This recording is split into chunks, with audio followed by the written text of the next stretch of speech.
কি বন্ধুরা, কি ভাবছো? কি দেখছি এইভাবে? তাহলে তোমরাও একটু দেখে নাও কি দেখছি আমি। দেখেছো? মা কালীকে দেখছি আমি। এখনও রেডি হয়নি, রেডি হচ্ছে। সেটাই সন্ধ্যাবেলা দেখতে গিয়েছিলাম। আর এই দু সাইডে পুতুনা রাক্ষসী বানিয়েছে। আর মহাদেবকে দেখো, বাবা মহাদেব শুয়ে আছে। কত বড়! 52 ফুট। আর এত হাসছিলাম কেন জানো? যে শিয়ালটা বানিয়েছে, শিয়ালের লেজটা শুধু আমার কাঁধ পর্যন্ত হয়ে গেছে। তাহলে শিয়ালটা কত বড় ভাবো। মানে ওটা সামনে থেকে দেখলে তোমরা তবেই বুঝতে পারতে যে কত বড়। 52 ফুট।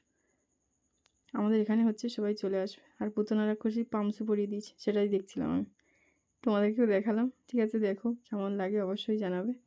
আর আমাদের এখানে সবাই চলে আসবে দেখতে।